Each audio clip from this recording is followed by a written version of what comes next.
Pessoal, tudo bem? Mais um Prime Talk aqui para vocês. O assunto e a convidada de hoje, algo que está bastante recorrente e preocupante para quem atua na área pericial. Por isso eu a convidei, mas antes de apresentá-la, eu quero te convidar a se inscrever no canal.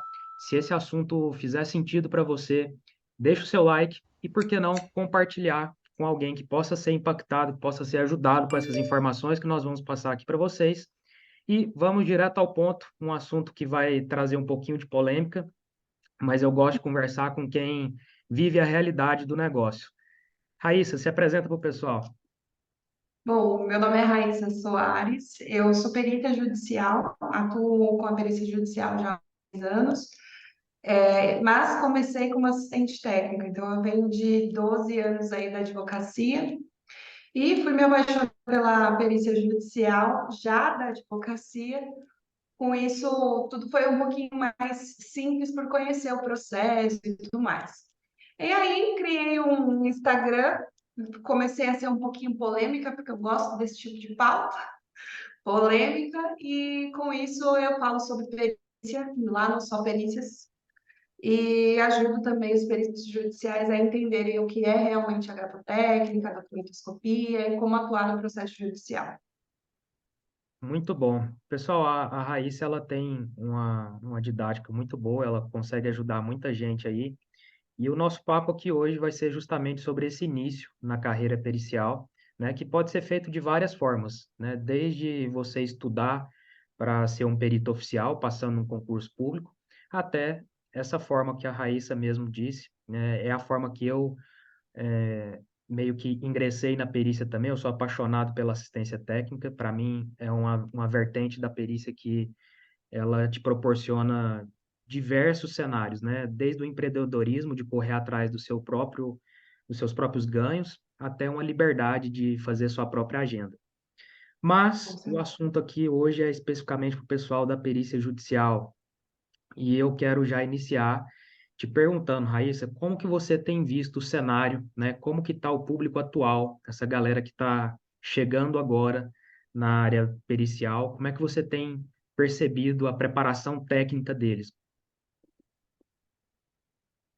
Na realidade, Thiago, o que eu tenho visto para mim é um cenário bem preocupante. Assim, a gente tem muita vantagem aí que a tecnologia nos proporcionou, mas acaba que todo mundo está exposto a diversos tipos de propaganda e captação ali, né, de venda. Então, o que eu percebo é que vários cursos, né, na área da perícia judicial, principalmente na minha área, que é grafotécnica e documentoscopia, por dizerem que se trata de um tipo de perícia mais fácil, o que não é verdade, acabam se jogando ali como algo simples, fácil de fazer, renda fácil, trabalhar poucas horas por dia, sempre e assim, sem qualquer saída, né? Home office total. Então, com esse tipo de propaganda, primeiro esgotou, né, ali as áreas mais vinculadas ao direito, às áreas jurídicas, e agora eles estão passando a chamar fazer essa propaganda para qualquer um. Então, independente da especialidade, do nível técnico, eles tentam captar ali aquela pessoa para fazer o curso de grafotécnica e virar perito judicial. Com isso, passando muita informação equivocada. E as pessoas acreditando nesse ganho fácil, acabam entrando de uma maneira errada, buscando sei lá, um número máximo aí de nomeações e esquecendo o que é o trabalho por trás, né? Que a gente está aqui, o perito judicial, ele precisa auxiliar a justiça. E muitas vezes isso acaba sendo o último objetivo do cidadão que se forma, ele quer só nomeação, quer ser nomeado a qualquer custo. É isso. Então, sendo bem sincera, eu acho que está preocupante, porque a galera realmente só tem o foco de nomear. Quando chega a nomeação, cai a ficha e não sabe nem o que fazer. Não sabe fazer uma petição de aceite, não sabe.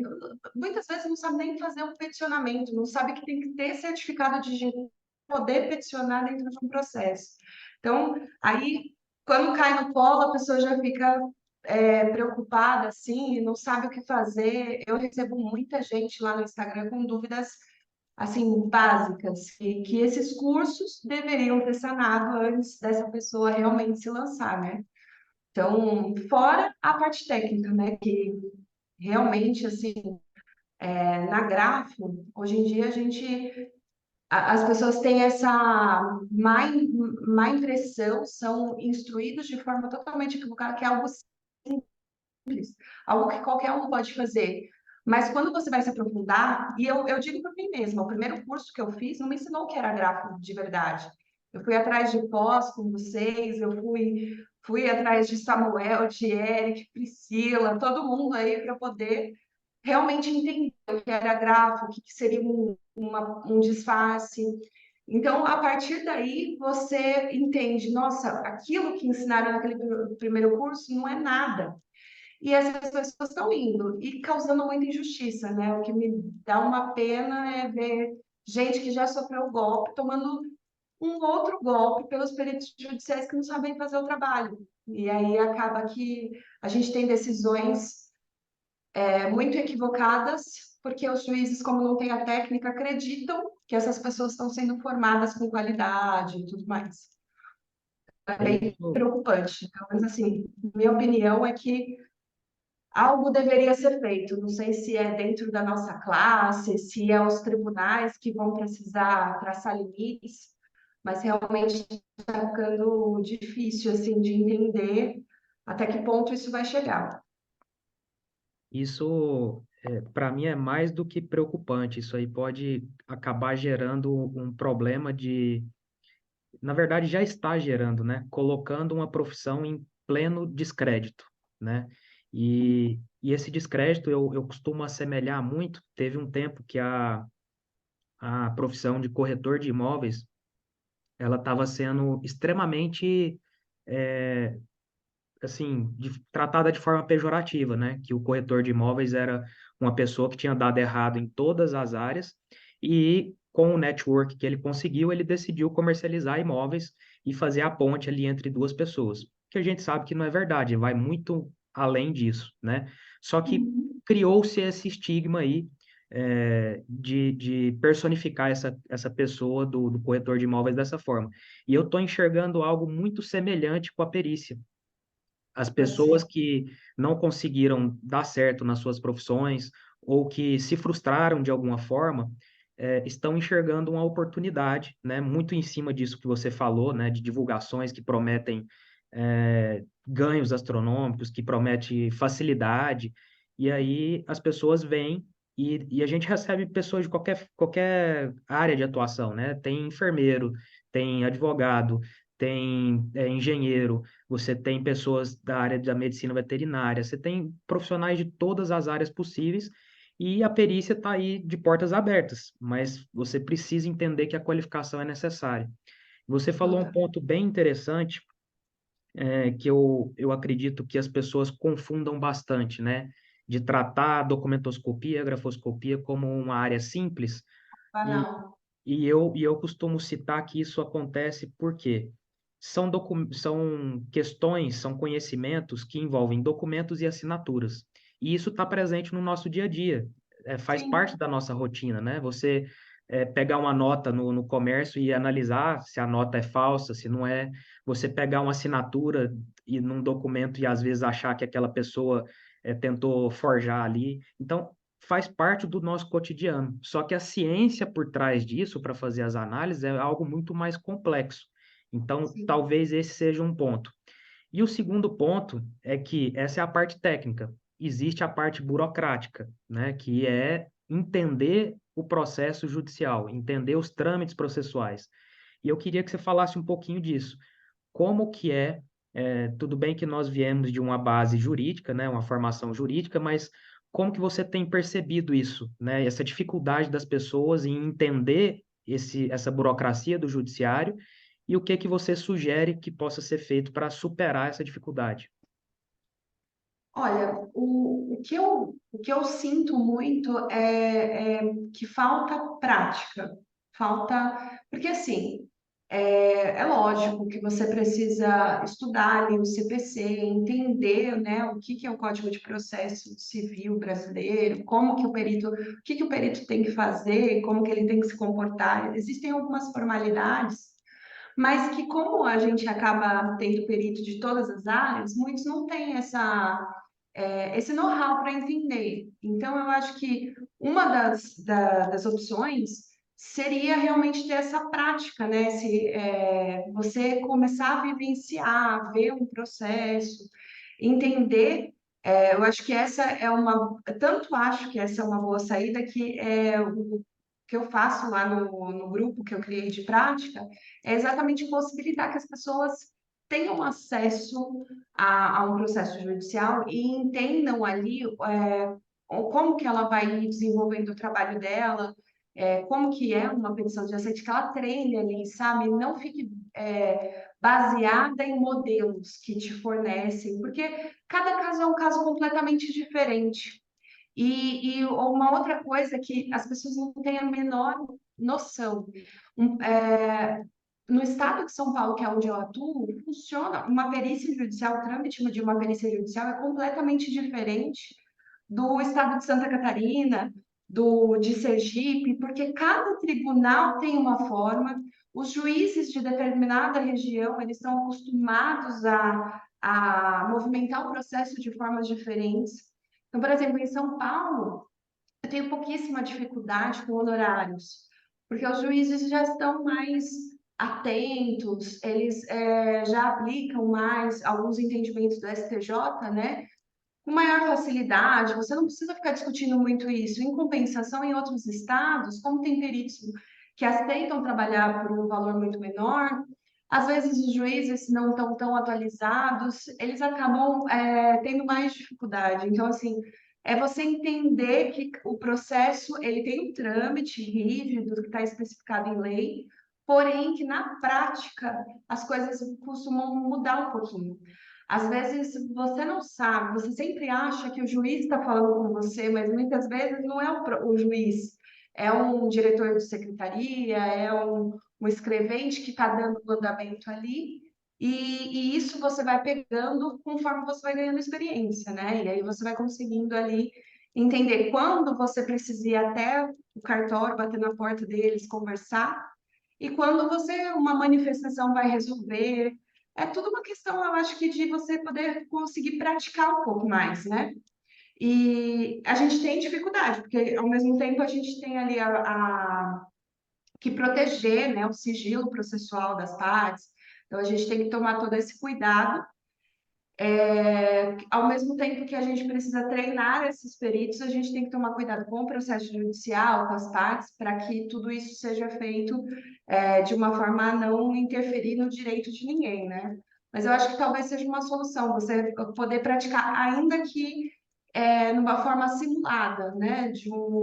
Petições ali de processos que nunca existiram, mas você está ali criando a dificuldade, vendo a dificuldade surgir e criando alternativas para aquelas situações específicas e principalmente trocar experiência com profissionais da área. Acho que os grupos, seja da pós-graduação que você faz, esses grupos que podem te dar um respaldo bem bacana, assim, quando você tem uma dúvida no seu dia a dia, você poder ter esse know-how da galera que está fazendo a perícia ali também, para você poder tirar dúvidas e ver quais seriam as possíveis soluções ali para os problemas, né? Mas eu acho que só consegue resolver o problema e ir por esse caminho quem tem a vontade e entende que perícia judicial não é algo simples, fácil, né? Quem sabe que vai para ser um perito, né? Um expert no assunto, que um juiz vai chamar para resolver uma dúvida dentro do processo, a pessoa tem que ter, ela não pode achar que é uma coisa muito simples, que qualquer um resolveria no lugar dela. Eu acho que essa falta, essa impressão errada, que alguns têm, não são a maioria, mas alguns têm, é o que faz eles não irem além. Param no primeiro curso e já não conseguem se desenvolver mais, entende? Eu acho que essa é praticar, continuar principalmente buscando curso, buscando informação. Hoje em dia a gente tem o canal, por exemplo, é um grande exemplo disso. Uma informação gratuita. Tem outros canais, né, no YouTube, onde você pode buscar informação de uma forma que vai te beneficiar a se manter ali na carreira pericial. Eu acho que falta um pouco desse interesse de ir além, né? De continuar se aprimorando, pegando experiência, ainda que seja essa experiência de não praticar direto, se cadastrar em todos os tribunais do país. Vai com calma. Se cadastra primeiro no seu tribunal, recebe as nomeações ali do juiz da sua cidade. Ah, não estou recebendo nomeação, faz um mês que eu me cadastrei. Então, vou esticar um pouquinho mais, né, para ver se eu consigo.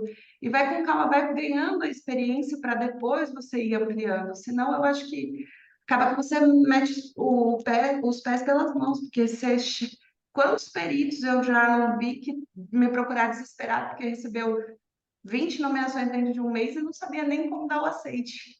Entende? Então, tem que ir com calma aí nessa ansiedade.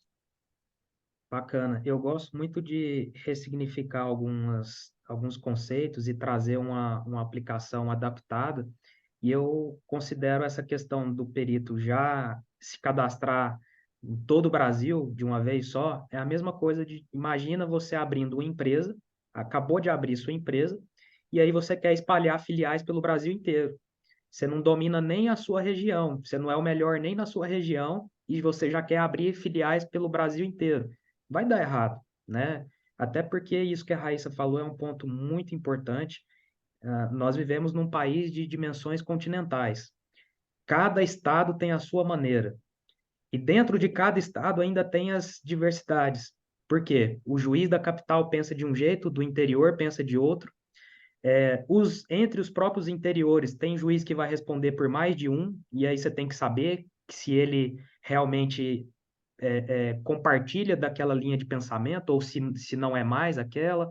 Então, assim, você tem que fazer uma leitura de cenário, de ambiente, para tentar entender onde você está entrando. E aí, Sim. em cima disso, eu queria te perguntar, Raíssa, quais foram as suas principais dificuldades, mesmo você sendo da área jurídica, quando você entendeu de fato o que era o trabalho pericial? Porque uma coisa é quando nós estamos como advogados, que a gente fica, eu costumo dizer que na parte confortável, né? Você manda a pergunta e o cara que se vire para responder, ou então você solicita um assistente técnico para te dar um apoio ali.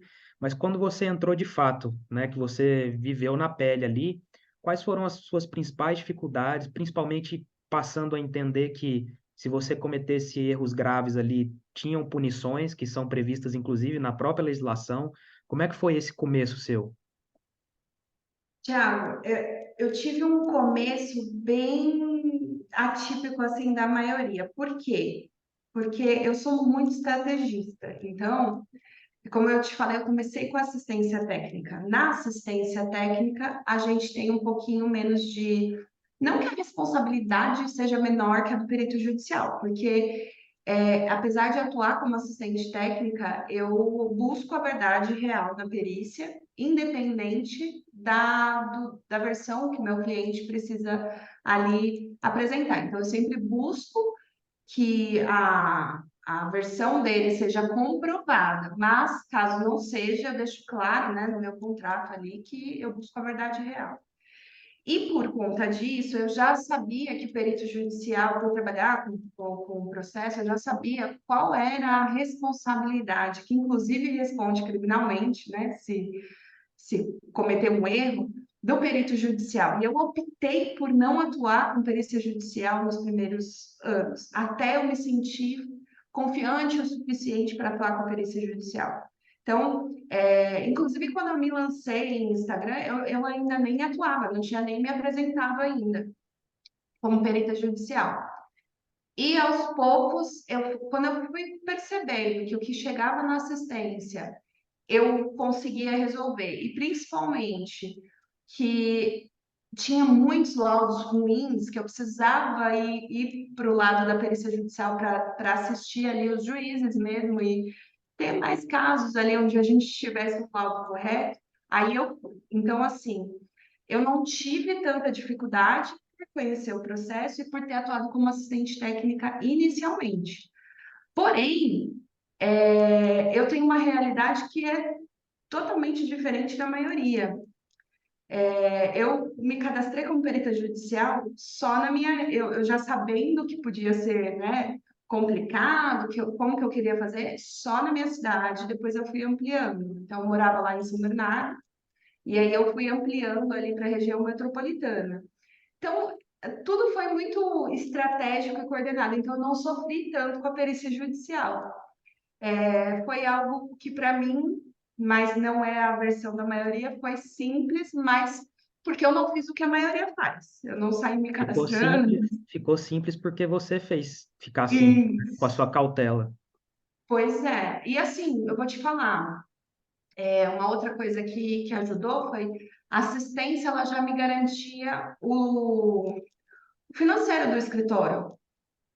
Então, eu consegui me jogar na perícia sem negar uma JG só porque era R$ 300, querendo realmente prestar aquele serviço independente do que o juiz demonstrasse, do que o juiz precisasse, e se fosse beneficiário da justiça gratuita ou não.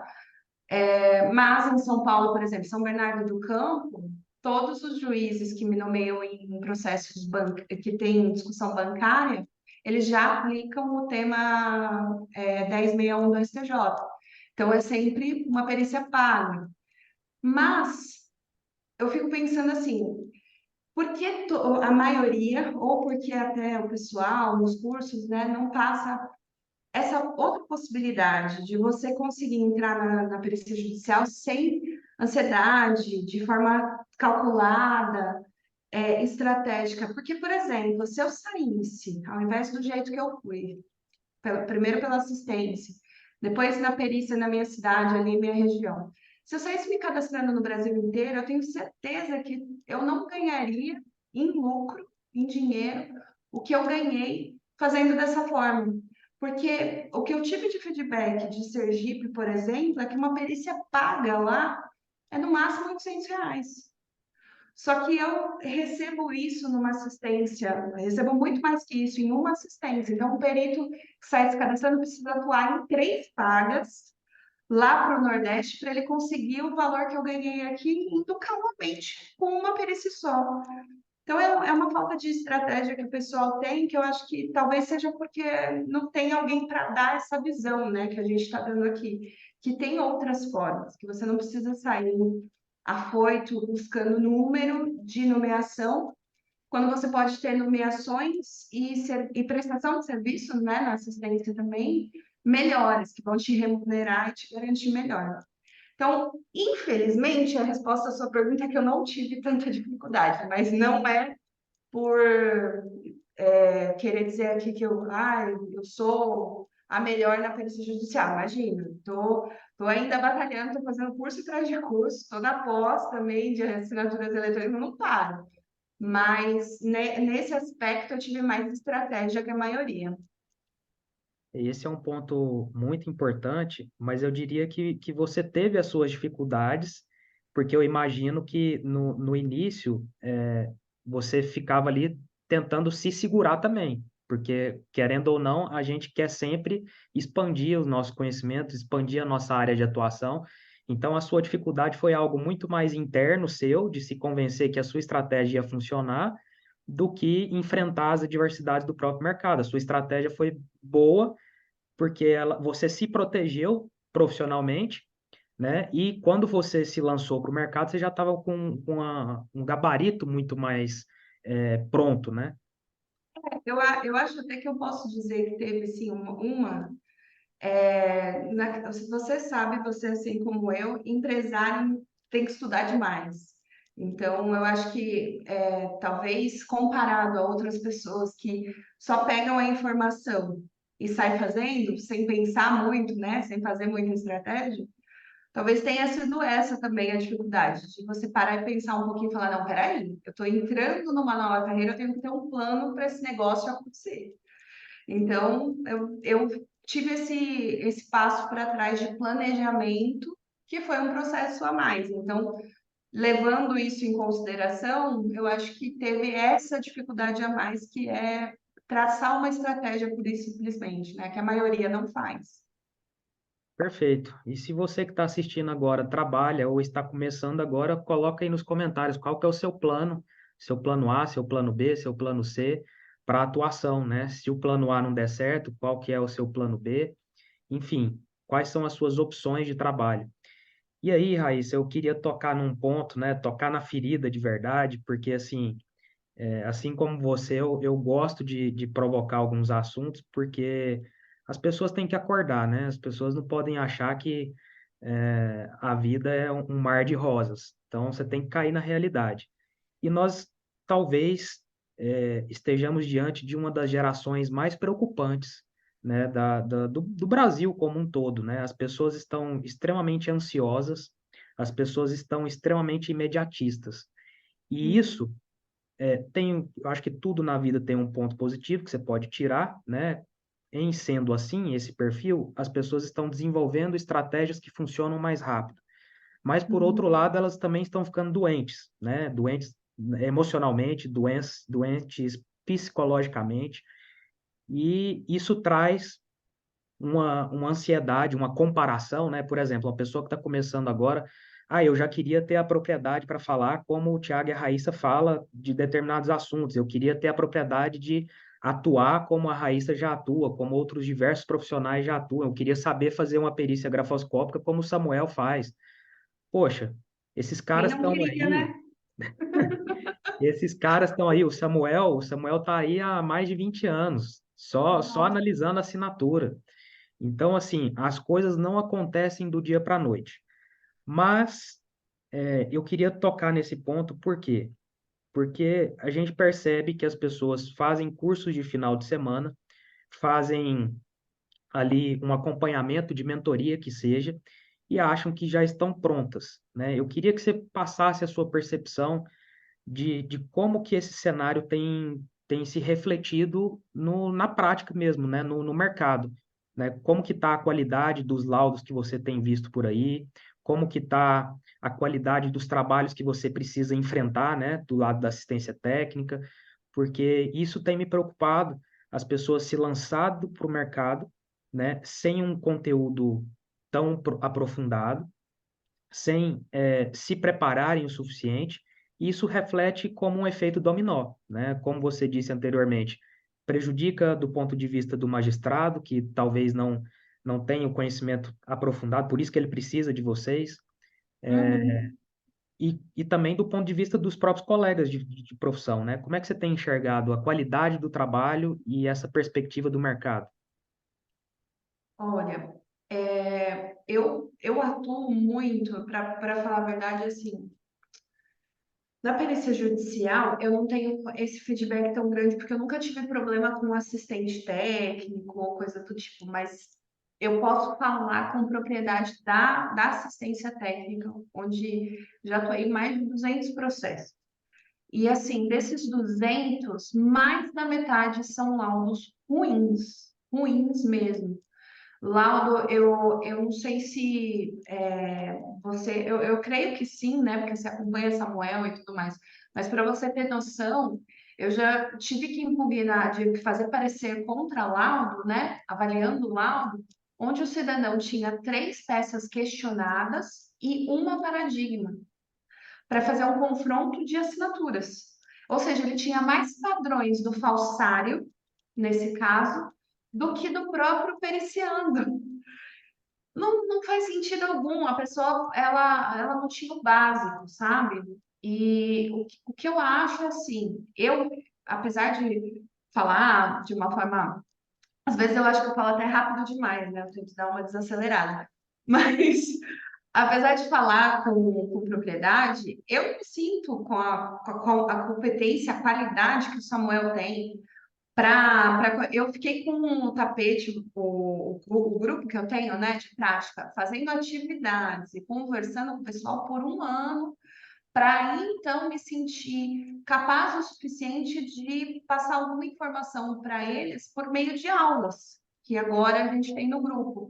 Mas assim, eu não me sinto a pessoa que tem o conhecimento total, só que eu estou sempre me esforçando. Eu acho que isso não pode parar nunca. Até porque você sabe que com tecnologia, os falsários estão evoluindo, estão se atualizando. Como que a gente vai parar? Como que a gente vai deixar de se atualizar e perder ali? Hoje tem reconhecimento facial, hoje os contratos são assinados por biometria facial, por diversas outras formas ali, né? Autenticação, assinatura por autenticação eletrônica. E se você ficar só no manuscrito, uma hora, é lógico, não é agora, mas uma hora você vai ficar para trás. E eu sinto que é um problema muito grande desse pessoal mais novo, que está mais imediatista e tudo mais, e também é um problema do pessoal antigão lá, porque eu tenho também dificuldade com laudos de peritos criminais de anos de experiência ali, só que pararam de se atualizar em 80. E aí você fala, mas a ciência evolui também. Hoje em dia a gente tem muito mais ferramentas, opções, e eles pararam lá atrás e mantêm ali aquela cabeça da metodologia que era lá atrás. Então, assim, a gente não joga a bagagem que eles têm, né, fora, mas é preciso entender também que as coisas evoluem e você não pode achar. É isso. A palavra perito, expert, não dá para você achar que você pode virar um em 20 horas de curso. É algo que não se encaixa. Não tem como a gente aceitar, né? Então, para você se dizer um perito, você precisa correr atrás, você precisa continuar estudando e não dá para parar. Eu sou da teoria que também não dá para você ficar fazendo 20 cursos ao mesmo tempo. Eu acho isso loucura, porque você não consegue absorver tanta informação ao mesmo tempo. Mas, assim, encaixando um em seguida do outro, né? Pegar uma pós e ir seguindo por 1, 2 anos, e aí depois você vai encaixando os cursos livres ali, eu acho que é essencial, é saudável e vai manter a gente atualizado, porque muita coisa ainda vai mudar. Quanto que já mudou desde que a pandemia começou até hoje? Então, assim, é preciso dizer para esse pessoal que acha você vai conseguir se cadastrar no tribunal com um curso de 20 horas? Pelo menos Tribunal de Justiça de São Paulo, vai.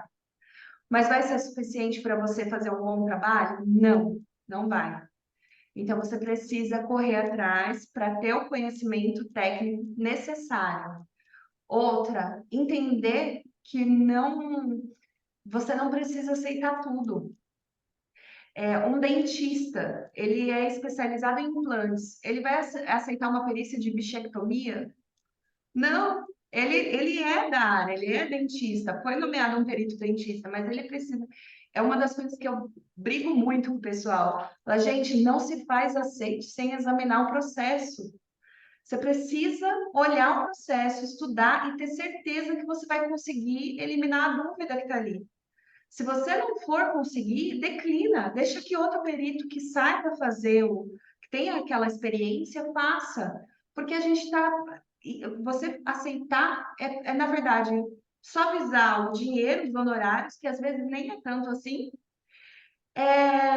e prestar um desserviço para o processo judicial, porque pode ser que você induza aquele juiz a cometer um erro, e aí fica complicado. Por exemplo, eu não sei se você viu que bem recente, essa semana, saiu a notícia de alguns advogados que foram presos porque entravam com a ação representando idosos. Sim, Você viu? aham, Gente, várias perícias concluídas com processos atuais, processos contemporâneos, que não realizavam coleta de material gráfico, não conseguiam marcar com esses pericianos e ninguém desconfiava, perito nenhum desconfiava. Como que você não consegue? O cara entrou com o processo e você não consegue chamar ele para colher o material gráfico dele? e provar se ele assinou ou não assinou. Tudo bem, algumas ações a pessoa tentar se esquivar ali, a gente, dependendo do contexto do processo, você entende. Agora, empréstimo consignado, o idoso não querer provar que ele não assinou, por que que ele não aparece? Então, assim, é porque todo mundo está fazendo perícia com o que tem nos autos, sem seguir ali o que a ciência ensina. Então, eu acho que a gente tem que estar em cima do pessoal e divulgando para o pessoal, estudem, vá além. Não, por mais que você tenha feito o curso, sei lá, fez o curso perfeitamente, não considera que ele é suficiente. Continua. Aos poucos, vai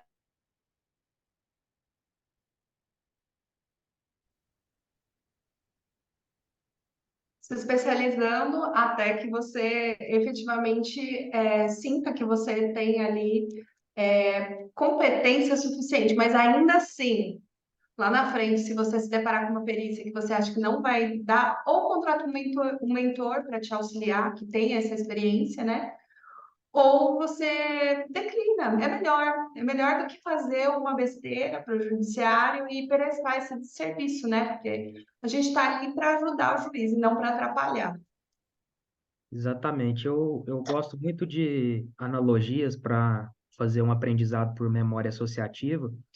E eu costumo colocar isso aqui. Não é porque você tem uma CNH, que você tem uma habilitação, que você vai correr na Fórmula 1, né? Então, não é porque você tem um curso que o tribunal aceita que você vai estar preparado. E aí vem essa outra questão que a Raíssa comentou, que as pessoas ficam, mas e se eu declinar e o juiz nunca mais me nomear, ou se ele achar que eu não sou bom? Para início de conversas, você não é o sol, tá? Vamos colocar que existem outros peritos que também fazem isso. Segundo, é melhor você declinar do que fazer algo ruim, um trabalho ruim ou cometer alguma besteira, né? Como a Raíssa falou. Terceiro, existe a possibilidade de você declinar. O próprio CPC prevê que é possível declinar, né? Nos casos de impedimento, suspeição ou por um motivo fundamentado. Qual que seria a fundamentação? A complexidade da demanda supera os meus conhecimentos técnicos. Simples. Simples. Para E para mim isso é muito é objetivo, né? total. Eu acho que assim, esse problema de declinar, desde que você não faça a besteira de se cadastrar no Brasil inteiro, depois você não consegue dar conta, porque isso já era esperado, que você não desse conta. E aí você declina de várias, uma vez, porque você não tinha a experiência técnica necessária. Ou porque para você aquilo não fazia sentido. Porque, por exemplo, vale a pena você contratar um mentor para te ajudar naqueles casos mais complexos. Porém, às vezes a conta não fecha, você vai receber uma JG. Para contratar um mentor já vai ficar mais caro. Então, assim, às vezes é só declinar daquela, porque outras oportunidades vão aparecer. Esse juiz não foi porque você nunca declinou de uma perícia que esse juiz te mantém, sim porque você apresenta bons trabalhos, que não são impugnados facilmente, que resolvem o problema da lide. Então, assim, eu acho que isso tudo é muito mais motivo do juiz continuar te nomear do que você aceitar tudo que vier. Perfeito. Porque cansa para o juiz também aquele perito que faz um trabalho mal feito, que quer recebendo a impugnação, depois tem que ser substituído. Porque existe essa opção. Quando você presta, você demonstra que você tem perícia. Eu mesma, em diversos pareceres, eu coloco lá que a minha, eu discordo do laudo e a minha sugestão é ou pede a substituição ou pede uma nomeação de um novo perito, porque conforme o CPC, uma vez que aquele perito demonstra imperícia, né, que ele não tem a técnica suficiente para resolver ali a questão, ele precisa ser substituído, né? Não pode ser aceito aquele laudo dele. Então, eu acho que fica melhor se você apresentar um bom trabalho, se capacitar, e aí pegar uma próxima e mostrar ali o serviço para o juiz, do que você aceitar por aceitar e depois prestar um trabalho que vai ser questionado, que vai para o recurso. A gente tem que entender também que juiz bate meta, né? Então, assim, para ele, quanto mais rápido o processo for solucionado, melhor. Se o perito vai apresentar um trabalho mal feito, qual a chance de ter um recurso naquele processo? Existe Então, um, existe um cão de guarda ali cafungando no cangote do juiz que se chama CNJ, né? E o CNJ pois cobra metas. E assim como o juiz tem metas, o perito ele tem que ter uma percepção tem que ter o bom senso, né? Na verdade. Vamos colocar uma conta básica aí, não vamos nem falar dos 26 estados mais o DF. Vamos falar que você se cadastrou apenas no seu estado e mais cinco, né? Mais cinco regiões ali. Se você receber pelo menos duas perícias de cada um, sendo uma AJG e uma paga, nós estamos falando de 12 demandas. 12 demandas para você resolver dentro de um mês, início de carreira sem experiência, eu sinto te informar que praticamente impossível. Porque para você conseguir, você vai ter que ter um grau de disciplina altíssimo, de começar um processo, estudar ele e finalizar ele. Vai para o próximo. E geralmente o que que eu vejo? As pessoas pegam um monte, começam a trabalhar em um, vê dificuldade, eu vou passar para o outro. Uhum. Aí, não, esse aqui eu emperrei aqui, depois eu vejo ele. Aí começa o outro. Quando você vê, você começou a mexer nos 12 e não terminou nenhum. E o prazo está Pois é. correndo. Pois Então, é. fiquem É, espertos com essa questão. fora, Thiago, quando a pessoa ela não tem a noção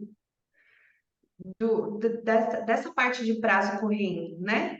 Porque quantas pessoas eu já não vi aceitar 20 demandas, não pede, não sei se mal instruído, enfim, não pede ali o que é necessário para fazer a perícia, né? Porque fez o aceite ali, chegou a nomeação, passou o aceite. Nem sei o que precisa ter ali para fazer o trabalho, mas eu vou fazer o aceite, vou encarar. Beleza. Só que aí, quando você está chegando lá perto do 30º dia, você percebe que você tinha que ter pedido ofício, que você tinha que ter pedido marcado coleta, que você tinha que ter feito um monte de coisa que já não dá mais tempo. E o CPC te autoriza a pedir a dilação do prazo pelo quê? Pela metade do prazo que foi concedido inicialmente pelo juiz. Então, você só vai ter metade daquele prazo. Agora, se você, na hora de fazer o aceite, estuda o processo, vê o que você vai precisar, já fala para o juiz, olha, eu preciso de tudo isso, ofício, Tiago. Quanto tempo, mais ou menos, demora para um ofício voltado para o processo? Os 30 dias vai assim, ó. Agora, se você já avisa e fala, ó, vou precisar de ofício, deixa o meu prazo, juiz, meu prazo começa a correr só depois que o ofício voltar. Tudo uma questão de você saber fazer o trabalho. Mas o problema é que as pessoas acham que 20 horas dali, 20 e poucas horas no curso vai deixar ela prontinha para se jogar e ela não acaba entrando sem conhecimento básico necessário, entendeu?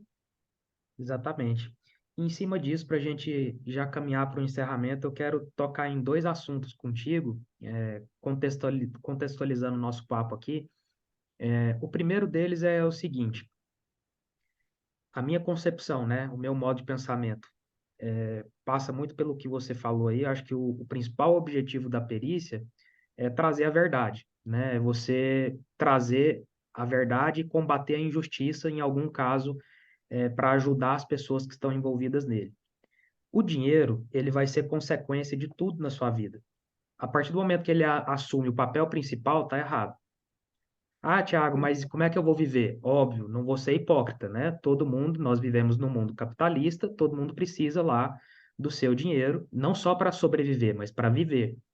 Só Uhum. que a partir do momento que você coloca os honorários como o principal na sua carreira, você pode ter certeza que as coisas não vão caminhar bem. Porque eu desconheço qualquer profissional de altíssimo gabarito que pensa no dinheiro primeiro. Quantos e quantos trabalhos na advocacia eu já fiz de graça, só para mostrar quem eu era, quem eu sou, para onde que eu quero ir, né? E as pessoas enxergam a JG, por exemplo, como um problema, né? Como nossa, mais uma JG, eu vou gastar meu tempo, vou gastar dinheiro. Cara, independente disso, se você está pagando para fazer aquela perícia, é uma experiência, você está construindo seu nome, você está mostrando como é que é seu serviço, se é confiável, se não é, está mostrando que você tem a capacidade de atender os prazos. Então, eu queria que você falasse um pouquinho dessa percepção, que hoje as pessoas estão correndo muito atrás da primeira nomeação, buscando só os honorários. Como é que é a sua percepção sobre isso? Olha, é o que você falou. Eu acho que se a gente não tem um propósito, né, maior, A gente não vai muito longe nessa linha de raciocínio de só cifra. Mas eu consigo, assim, eu acho que a pessoa precisa entender, principalmente quando ela está começando, se colocar no lugar do juiz. O juiz acabou de receber ali seu panfletinho, sua apresentação. Ele precisa te testar. Ele vai te testar te nomeando para uma perícia de 10, 15 mil reais? Ou ele vai te testar te colocando ali um processo de AJG, ver como que você vai se comportar no processo, encarar, para aí então ele passar a confiar no seu trabalho e ir te nomeando para outros casos. Eu, por exemplo, é lógico, eu tenho uma facilidade maior. Como eu disse, aqui em São Paulo, os juízes eles são mais atualizados. Então, eu tenho poucos, como a maioria dos casos da Grafo é de empréstimo consignado, que já tem lá o tema pacificado pelo STJ, eu tenho mais tranquilidade. Porém, eu não questiono a JG. Se eu sou nomeada, por exemplo, eu fui nomeada recentemente num caso, são 4 punhos questionados, eu vou ter que fazer 2 coletas e buscar, porque 2 dos punhos já estão falecidos, então eu vou ter que fazer busca de ofício, diligência, é a JG. Mas eu não me importo com isso, porque eu preciso prestar aquele trabalho para aquele juiz, porque ele continua confiando em mim em outras demandas. E outra, aquelas partes, assim como as que pagam, merecem ter o problema resolvido num tempo razoável. E se eu me candidatei a prestar serviço para o judiciário, eu preciso pensar em prestar serviço de forma coerente. E eu vou te falar, Thiago, eu não penso assim só na perícia judicial. Assistência técnica, um dos meus diferenciais e o fato de eu conseguir atuar em muitos processos na assistência técnica, e para você ter noção, a maioria dos meus clientes são aposentados, são beneficiários da justiça gratuita. E eu levo isso em consideração na hora de fixar meus honorários na assistência técnica. Porque vai aparecer uma empresa, assim como já apareceu, que vai me pagar 12, 15 mil para fazer uma perícia. Mas aquele velhinho vai ficar sem o direito de ter um assistente técnico, porque eu vou cobrar o valor dele que eu cobro para uma empresa? Não faz sentido para mim. Então, eu considero isso, inclusive, para apresentar uma proposta no meu escritório para assistência técnica. A minha visão é auxiliar ao máximo, principalmente com os laudos que eu estou vendo por aí. Então, assim, se o cidadão tem ali a parte, tem um assistente técnico, é meio caminho andado, né? Para ele conseguir ali questionar um laudo mal feito. Então, eu penso nisso até na hora da assistência. Eu acho que se as pessoas tivessem um pouquinho mais de visão de propósito, e não precisa ir muito longe, é só pesquisar aí as grandes cabeças, os milionários, né, que a gente tem, todos eles não atuam só pelo dinheiro. Hoje em dia eles são bilionários, milionários, obviamente que eles não fazem besteira com o dinheiro deles. Mas se você parar para pensar, eles têm muito mais ali por trás também na questão de auxiliar, fazer caridade, fazer, né? Então, se você não tiver um propósito porque você faz no dia a dia, fica chato. Você trabalha só por dinheiro mesmo. A sua existência não fica tão bacana assim para o mundo. O que você está fazendo para o mundo, né? Não só para você. Eu acho que se cada um colocar um pouquinho isso na cabeça, fica mais fácil de aceitar uma JG ali e não ficar declinando só porque é JG. Eu costumo usar uma frase que é a seguinte: se você partir agora, qual que é o seu legado, né? O que que vão falar de você? Então, isso é uma importante reflexão aí para quem está trilhando uma carreira pensando só no dinheiro. E mais uma vez, pessoal, não estou sendo hipócrita, é questão de princípios, né? Eu desconheço alguém que seja bom no que faça e não dê certo financeiramente. Então, é consequência, né? Eu Total. enxergo assim. E por fim, Raíssa, eu queria abordar contigo um assunto que não dá para fugir, que é as novas tecnologias e a inteligência artificial. Como que você tem visto esse assunto aí, principalmente na perícia judicial, na assistência técnica? Você utiliza já de alguma ferramenta dessa para te auxiliar? Você está pensando em esperar mais um pouco como é que o cenário vai se comportar? Como é que está a sua percepção? Então, na verdade, eu tô. É tudo muito. recente para você entender a extensão que isso vai ter, né? Hoje em dia, a gente já tem voz, né, sendo reproduzida. Então, assim, eu estou, na verdade, monitorando para entender até que ponto a inteligência artificial vai chegar com êxito. Acho, sinceramente, que vai muito longe. E, ao mesmo tempo, a partir daí, decidindo também os meus próximos passos. Se eu quero ou não me intensificar aí no estudo dessa área. Agora, utilizar, para te falar a verdade, por enquanto eu só tive coragem de utilizar para coisas banais, assim, porque pelo que eu entendi, se ela não sabe efetivamente, né, a resposta, ela inventa. Então, eu preciso tomar um certo cuidado do que eu peço ali no chat GPT, o que a gente consegue ou não fazer. Então, já fiz alguns testes, já fiz foto lá no Remini para poder postar e brincar com o pessoal, mas ainda não me aprofundei para entender realmente aonde isso daí vai chegar e principalmente no que vai interferir. Por enquanto, essa questão da inteligência artificial, não acho que vai demorar muito, mas não chegou nas minhas perícias judiciais, assistência técnica. Por enquanto, os falsários ainda não estão se arriscando. Pelo menos as perícias que chegou na minha mão, né? Agora, a partir do momento que começa a evoluir, não tem jeito, a gente tem que estudar. Eu acho que o caminho é estudar para você conhecer o máximo possível. E aí sim eu vou poder dizer se vai interferir diretamente no meu trabalho ou se eu vou continuar conseguindo levar aí sem isso. Vamos ver. Perfeito. Eu também entendo que ainda tem muita água para rolar por debaixo dessa ponte, né? Tem muita coisa para acontecer. Eu acho que o medo que algumas pessoas têm de sermos substituídos por máquinas, né? Falei isso até no último Prime Talk com a Priscila, da gente viver Uhum. um exterminador do futuro aí e as máquinas dominarem. Eu acho que isso está um pouco longe. Não sei Eu até acho. onde o ser humano vai brincar com essa questão, mas dentro da perícia eu falo para vocês que pelos próximos anos aí a última palavra vai continuar sendo do ser humano, porque Também acho.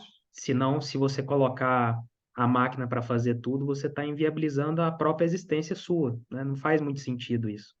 É óbvio que existem softwares, vão existir inteligências artificiais que vão agilizar e facilitar o trabalho, mas substituir, eu acho que está um pouco distante, para não dizer Também acho. impossível, né?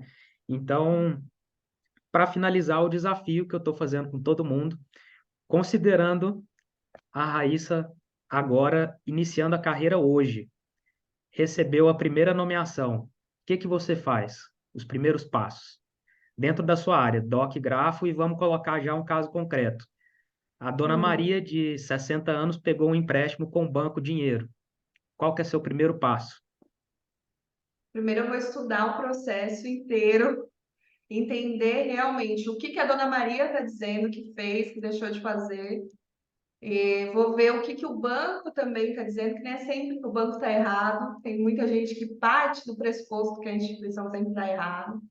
E a partir daí, principalmente, verificar ali a peça questionada, ter certeza que eu tenho capacidade técnica suficiente para responder o que o juiz está perguntando, né? Seja se foi a Dona Maria que assinou, não foi, se o documento teve alguma fraude documental ou não.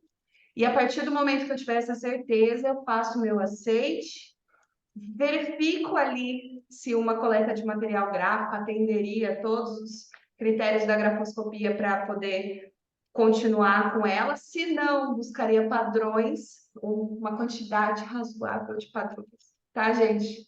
Pelo menos 40 assinaturinhas dessa Dona Maria são o mínimo, assim, para você continuar fazendo os exames. E a partir daí, eu faria as análises, entregaria um trabalho, assim, perfeito. E, ó, só um detalhe, até agora eu nem me preocupei com os honorários, tá bom? Então faz o trabalho, entrega um trabalho bem feito, que as próximas nomeações vão ser garantidas. Se você fizer um trabalho bem feito para o judiciário, aos poucos você vai caminhando lá dentro. Show de bola, pessoal. Se você gostou desse conteúdo, compartilha aí, porque eu tenho certeza que tem muita gente iniciando agora que precisa dessas informações e não deixe que essa pessoa cometa atos que vão prejudicar uma carreira que pode ser brilhante pela frente. Raíssa, eu quero te agradecer pelo seu tempo, né? Eu sempre repito isso aqui, hoje o maior ativo que a gente pode ter depois da nossa própria saúde, obviamente, é o tempo, né? E o tempo, ele é precioso. Quero agradecer pelas suas informações, que certamente vão ajudar várias pessoas. E provavelmente teremos muita coisa para debater em próximos Prime Talks, porque o mundo da perícia não para, né? Muito obrigado. Eu que agradeço, Thiago. O convite já está aceito. Quando quiser, só falar, tá bom? Obrigado, gente. Até o próximo vídeo. Nada.